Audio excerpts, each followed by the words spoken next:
Survivor is the original reality competition show, the one that started a movement that would change the television landscape forever. The series, which strands contestants in the wild while they compete for a $1 million prize, puts its players through starvation, terrible climates, sleepless nights, and more, making it one of the most difficult reality shows around. However, there are elements of Survivor that aren't as real as they seem on TV, such as costumed cast.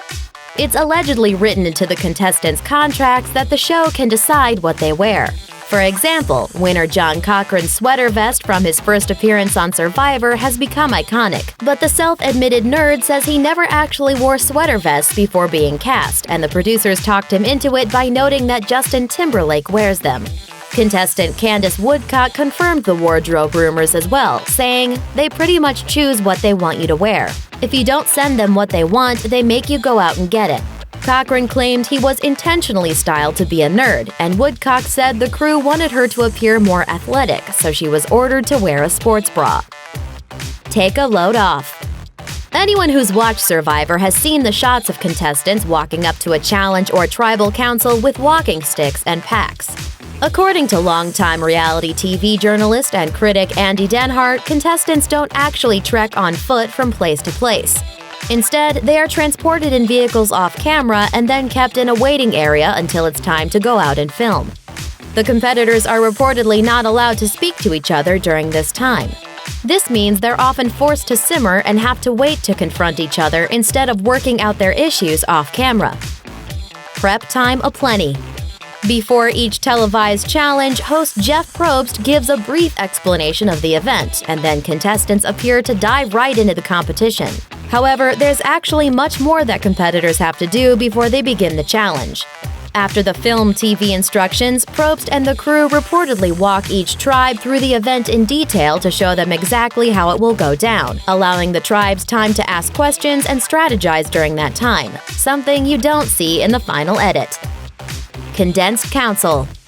In the televised episodes, the typical tribal council appears to last around 10 minutes, but in reality, they usually last for at least an hour and include a long list of questions from Probst on a wide variety of topics, according to former contestants and a former cameraman in Reddit AMAs.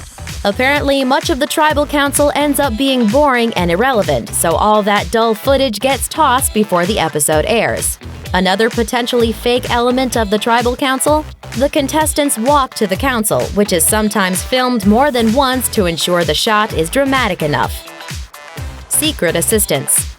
Past contestants have ditched that there were times when producers helped them get some much-needed food or fire. Contestant Erin Lobdell says while she competed on Exile Island in Survivor Tocantins, a camera operator lit a fire for her with a lighter. Kelly Goldsmith of Survivor Africa says her tribe was given matches, while Mookie Lee of Survivor Fiji revealed that a fire apparently lit by a pair of glasses was actually ignited by a lighter. Contestant coaching. Yes, Survivor contestants do have to hunt, fish, and find their own food in the wild. But according to a former cameraman, contestants are given a book upon their arrival on the island with helpful information such as what plants can be eaten, what the native animal and fish species are, and tips for good hygiene. However, most contestants reportedly never even open that book, so when they're unable to find food, that may very well be their own fault. Camera crew clues. The camera crews know when to follow contestants for a secret meeting or when competitors are headed in the direction of an immunity idol. This can have an effect on the game, according to that same ex-cameraman who puts it this way: the smart ones will get away one at a time and rendezvous. Rarely do we miss those events. It is up to them to be stealthy. The more savvy ones will tip us off that they are having a meeting and ensure they have a smooth cover.